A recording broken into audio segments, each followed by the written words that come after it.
dutangiye tubona umukobwa cyangwa umugore uza ahamagara ngo daddy ku mugabo wava mu modoka. Urabona afite ibitabo, urabona uko kose ni mushumba we. Inyuma turabona umugabo inyuma ye. Ati umugisha kuri wowe. Aje yirukanka hise apfukama munsi bize ku birenge bye. Namusabira umugisha ngo uzamubaho. Umugisha urugo rwawe mbese ruhawe umugisha n'umuryango wawe mbese na business byose ngo biriho umugisha. Dore ibintu azanye. Naguze ibi bintu ku bwawe. Ati nabikuzaniye pe. Uyu ni umugabo n'umugore. Uriya mugabo yaje ari kumwe n'uyu mugore ko ameze nk'uje kumucunga ngo arebe icyo azanye. Kirango ni cya 10 ngo yazanye. Yes. Yego aramusabye. Ati iki ni cya 10 cyanjye nanone. Ati na amadolari. Ati mubyara wanjye yavanye mu Buyapani. Rwose. Yes, I brought some out of it. Ati nari nyazanye rwose kugira ngo ushimire. Ati urakoze cyane rwose mushumba.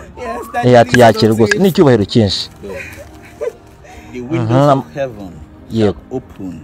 The blessings from heaven shall shower up. Kuba ngo amen. Mbese kuba ngo amadeshe mu ijunga azakinguka n'imigisha ngizaba kuri. Yego. Mana business izamera neza rwose ngo bigene neza. Amen. Amen. Aha, umwisina rya Yesu. Mbese mwatuyeho umugisha. Urabona twaciye bugufi rwose munsi ya pasiteri. Ati umeze gute? Ati ngo n'umugabo wanjye. Akora no mugabo ntabwo yishimye. Brother. Ati muvandi ufite umugisha rwose. So you are the husband. Ati umugabo n'umukobwa wanjye. I can see it. Ati nawe umwitaho neza rwose. Amen. Ati umeze neza rwose no kuri.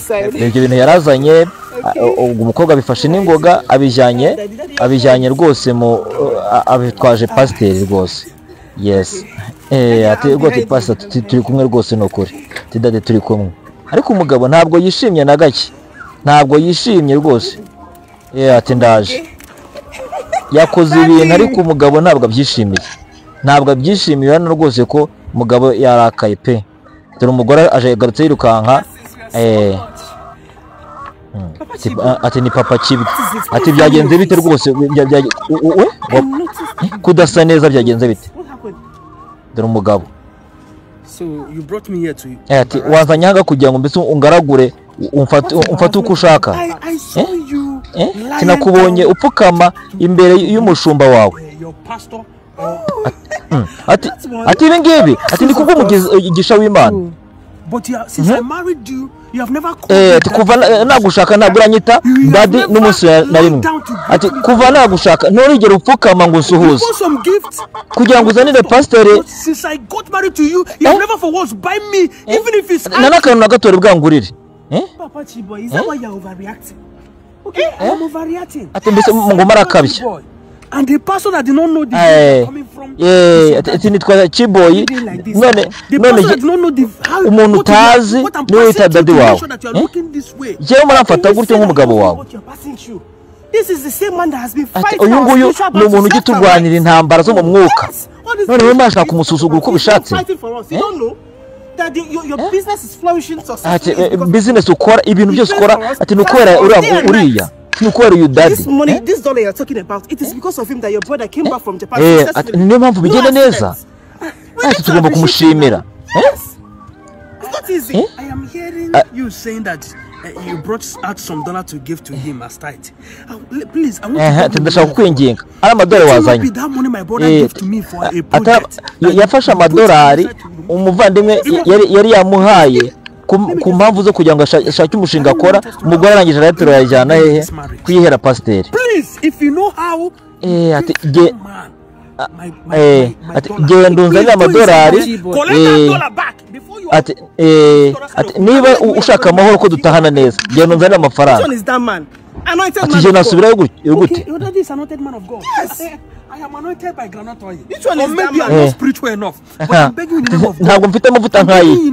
Whatever you are saying. Please kubw'umutekano wawe n'ubuzima bwawe. Jyana unzane amafaranga yanjye. Nta bindi. And I've not started the project yet. Why you being ungrateful? God is watching us so. you know the amount of blessings this man. Uzi umugisha yansabiye kurungana. Umugisha so tuzana ya madolari watanze. But let me tell you, don't be offended. From uyu munsi.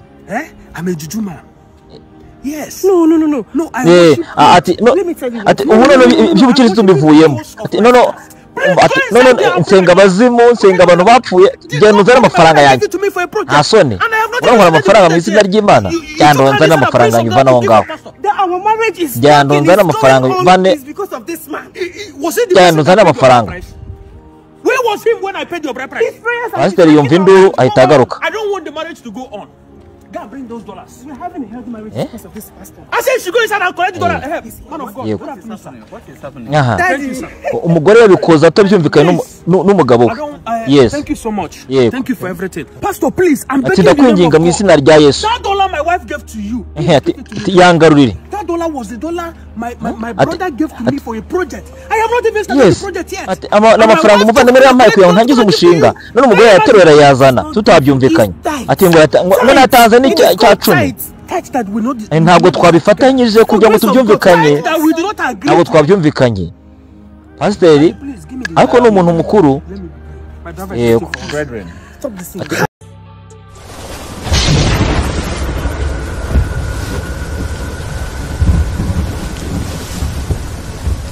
Nshuti zanjye. Actually, ati numvishije ibintu byose mwavugaga. Ati byose ibi bintu yanzaniye ndabizanye byose. The whole gift. Because yes, ati izi mpano ntabwo mbese mwuka warazishyigikiye. Yes. Yes. There is a spiritual error somewhere. Ati kumva ibi bintu byose. And for you to have gifted me. Urugo rwawe urimo rurindimuka. Whereas ati nta kibazo arimo kumuryarya. Ati tumeze neza. Aha, umugabo ati ntabwo niryo ndoshye rwose ntabwo merewe neza mu rugo rwanjye. I am not enjoying this marriage. I am not enjoying. Saying that your peace is different. Ati ibyo uvuga bitandukanye n'ibyo ndemo kureba n'amaso yanjye. Mugomba kubijyaho inama mukabyumvikana. So it seems you don't respect your husband at all. And you came with all these gifts.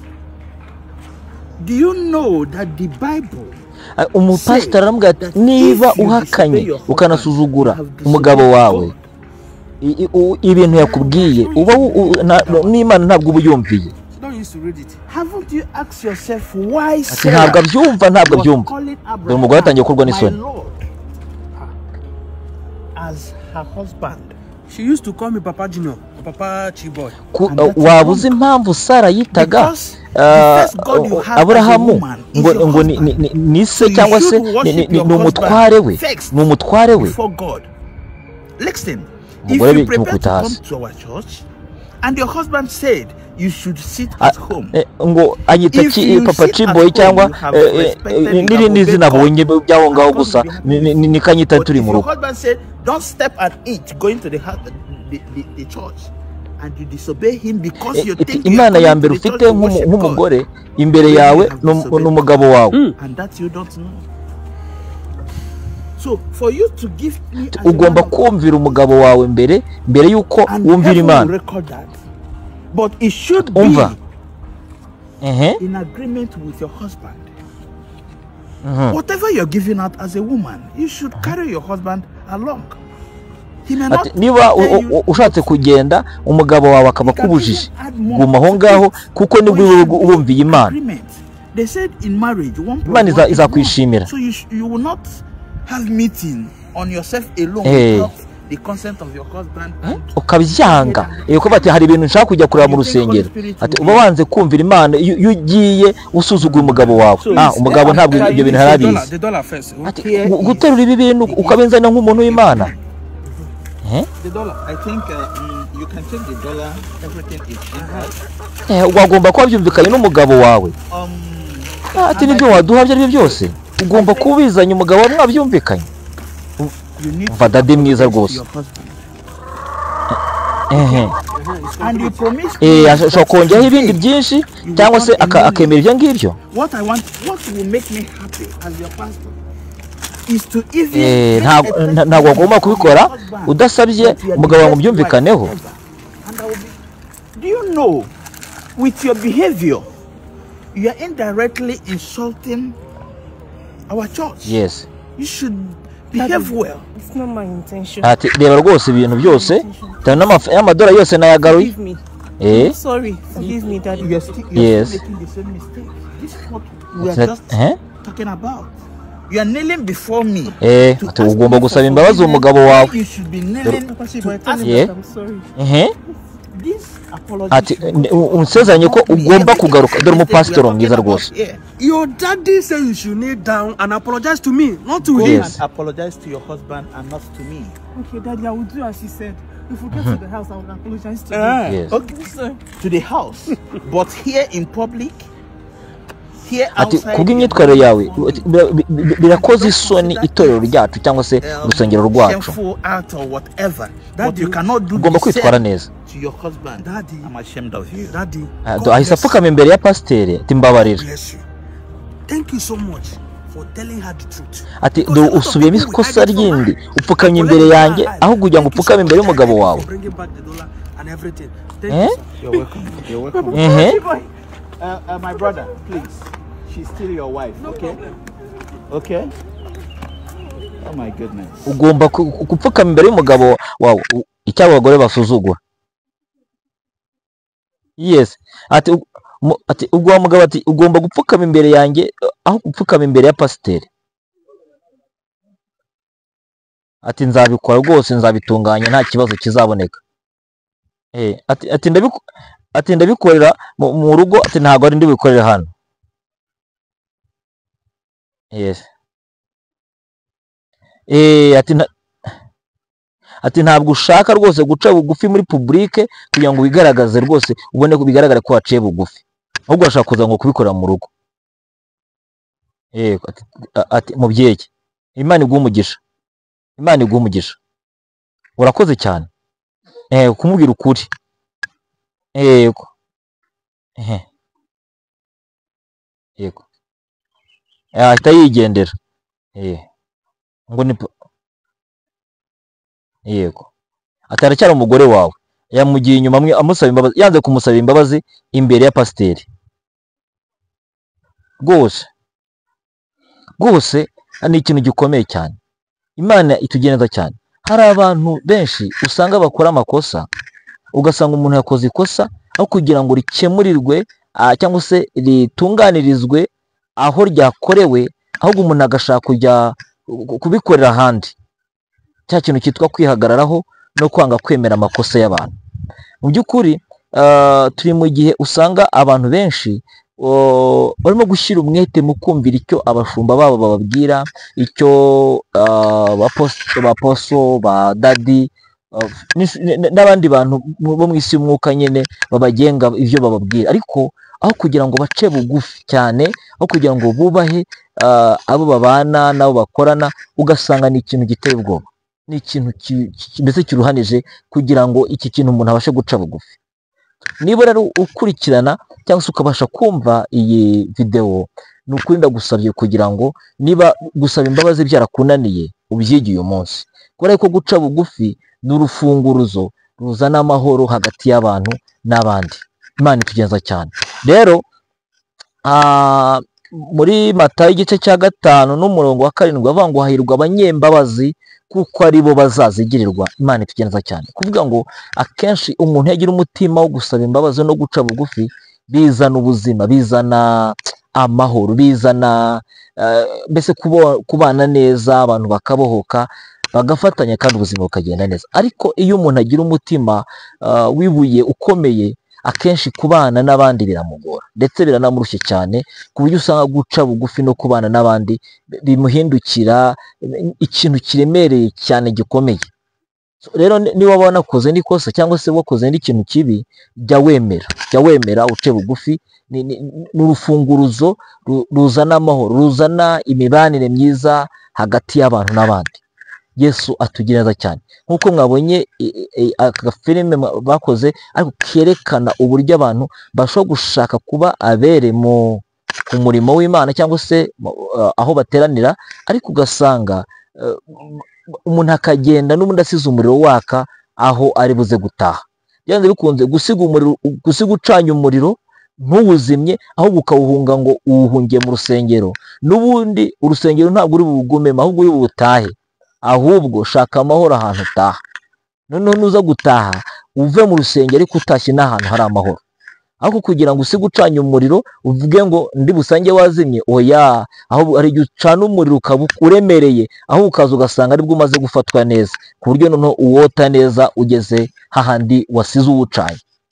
Imana itugeza cyane, kuko Yesu aravuze ngo nta kintu gihishe kitazahishurwa, kandi nta cyavugiwe ahiherereye kitazavugirwa ku karubanda. Icyo nshaka kuvuga ni iki? Kuvuga ngo mu mibereho yawe, mu misengere yawe, ese mu by'ukuri ubanye gute n'uwo mubanye, n'uwo muri kumwe? Yesu atugenza cyane, kandi nzi ko ibi bintu nubikemura uraza kubona inyungu nyinshi. Mwari kumwe na Ndashima Alphonse. Yesu abishimire, turabakunda cyane. Niba utakora subscribe uyikore, tujye tubana. Yesu abishimira, abagire neza. Shalom shalom. Niba ukunda kwambara cyangwa se ukenera kwambara mu buryo bwa gisirimu, imyambaro myiza ikeye, ya yindi ikomeye iva i Burayi, iva za Amerika, ndetse imyambaro mbese ikomeye rwose kandi igezweho, costume, amapataro, cyane cyane abagabo n'abasore.